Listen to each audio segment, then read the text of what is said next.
ABP news सर्वसामान्य जनतेचं खुलं व्यासपीठ। तुम्हाला लाखो अभिवादनासाठी अजून अर्धवट आहे।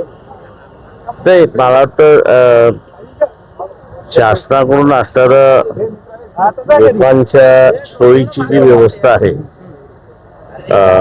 तिचं नियोजन चांगल्या पद्धतीने झालंय असं मी त्या ठिकाणी म्हणेन।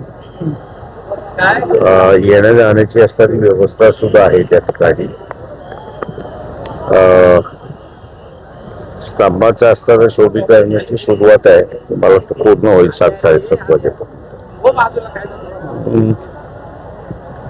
हा एक इतिहास आहे, मानवतेचा इतिहास या देशातला असं मी त्या ठिकाणी मानतो। जातीप्रथेची जी व्यवस्था होती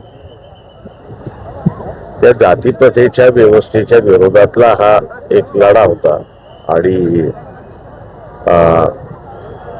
तो लढा जिंकला गेला आणि एक नवीन भारताचा असणारा पर्व या ठिकाणी सुरुवात झाली।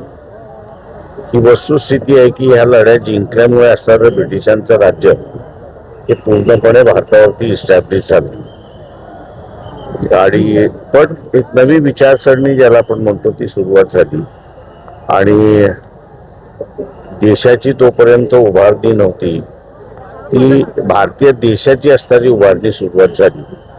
हे मला वाटतं एक या लढ्यातून असणारा सुरुवात झाली असं मी त्या ठिकाणी मानतो। महापालिकेच्या निवडणुका सुरू आहेत आणि अनेक ठिकाणी युती आघाडी यामध्ये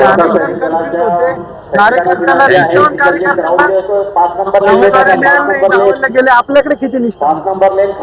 आमच्या इथे असणाऱ्या पक्षाच्या कार्यकर्त्यालाच आम्ही दिल्या। म्हणजे मुंबई हे उदाहरण आहे की काही जागा ह्या जास्ती आमच्यापेक्षा काँग्रेसकडे असणारे चांगले उमेदवार होते, तेव्हा आम्ही त्या सीट्स काँग्रेसला परत केल्या आणि त्यांच्याकडून दुसऱ्या जागा आम्ही मागून घेतल्या।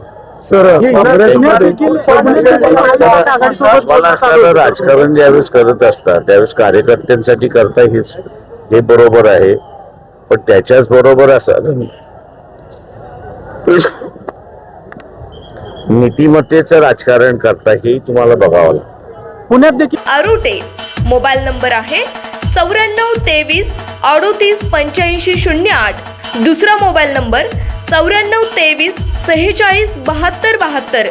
तिसरा मोबाईल नंबर 75 88 15 0001। वेबसाईट आहे sgavkari.com। मेल आयडी आहे akl gavkari@gmail.com।